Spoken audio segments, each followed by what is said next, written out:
Good morning and welcome to the Female VC Lab podcast. We have a very special guest today. We have Mac from RareBreed Ventures. So, Mac, in one line, can you give me your name, your title, and the name of your fund? Sure. My name is Conwell. Most people know me as Mac. I am the managing partner and founder of RareBreed Ventures. Wonderful. Thank you so much. Mac, what inspired you to become a venture capitalist or a GP or an investor?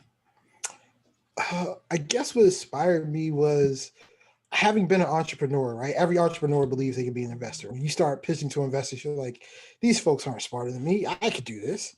And so I just figured, just like any other entrepreneur, like if I ever have the chance, I would love to do this work. And I happened to be working at a marketing firm in Baltimore when in 2016, I was in the office one day and this video comes up on YouTube. And it's this gentleman sitting in his car who lets the officer know that he had a firearm in his car, that he was getting his information, and the cop ultimately killed him. That was Philando Castile.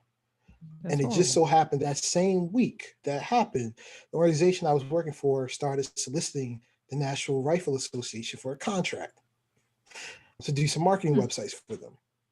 And so when they won that contract, I quit. And I quit on a Friday. Had no clue what I was going to do with myself or what my next thing was going to be. And the very next Monday, I got this email saying that the investment arm for the state of Maryland was hiring, and I figured I'd give it a shot.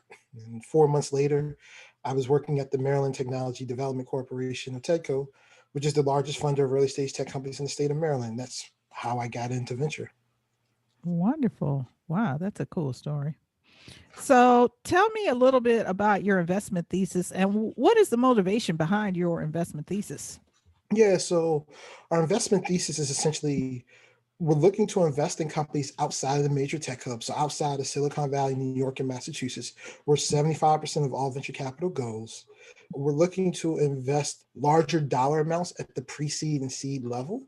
So Okay. really, a pre-seed, we're looking to do larger checks. So we're talking about like 250,000 and maybe more. I'm really trying to put in as much money that's reasonable as early as possible into company, all kinds of companies. So we're industry agnostic. We don't do life sciences. We'll do just about anything else. And what we look for in the companies we invest in is if it's a software or tech enabled company, we like to see a clearly repeatable or unique customer acquisition strategy. You Mm-hmm. don't have to have a lot of customers, but you need to know how you get your customers. And we look Right. for physical products in the consumer markets that have lacked innovation for 10 or more years, these legacy markets. And the Oh, interesting. motivation for that is I backed into that thesis.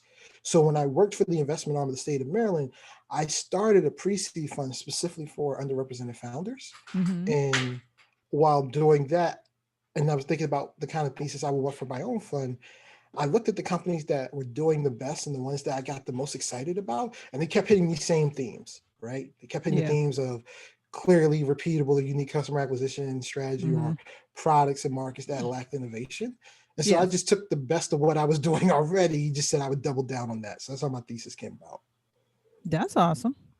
So, what are you currently learning or listening to or reading these days?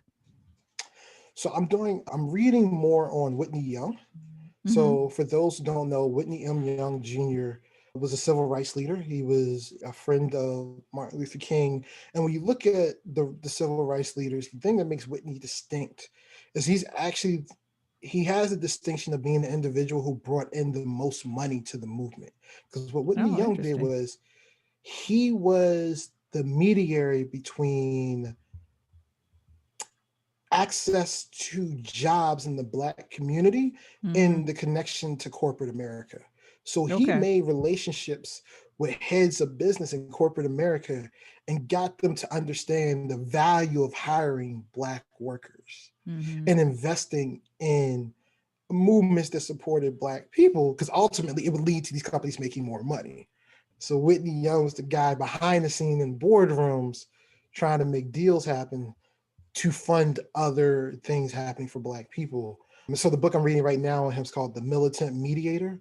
Mm-hmm. He was like the ultimate code switcher. Like he could be in the room with the Fortune 500 companies and then be in a rally talking With about, the people. the Black people and Black, Mm-hmm. issues. And so he is my hero and the person I look to be like. And I'm now spending more time digging into his background, learning more about him. Mm-hmm. In 2 years, Mac, which we'll be talking before 2 years, but in 2 years, here's your bonus question. Where do you see investing or venture capital evolving to?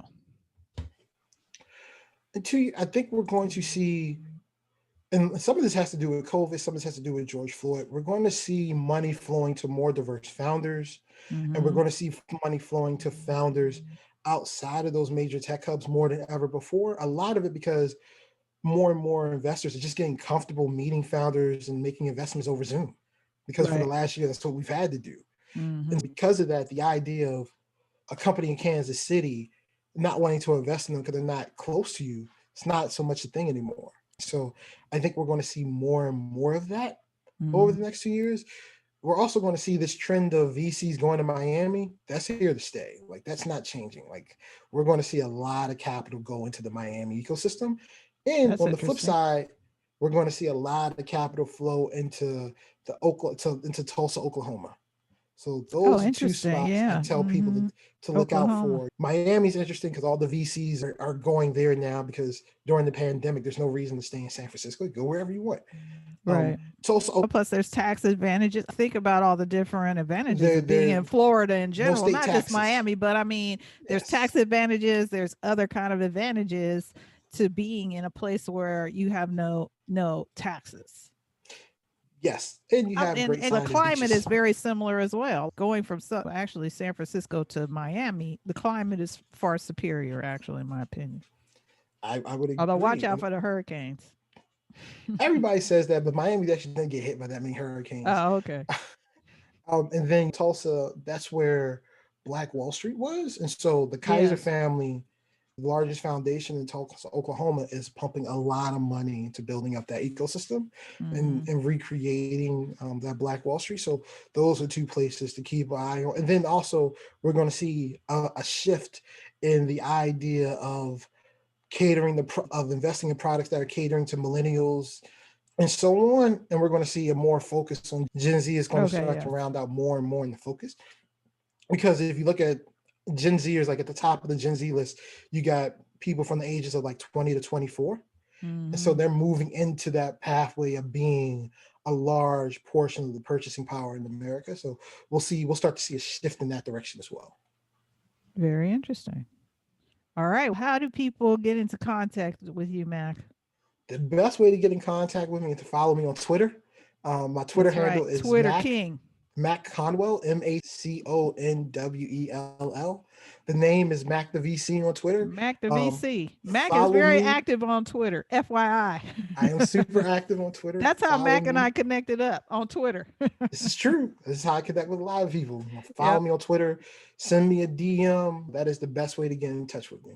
Wonderful, wonderful. So thank you so much, Mac from Rare Breed Ventures, for being our guest on the Female VC Lab podcast. Appreciate it. Had a fun time. Thanks.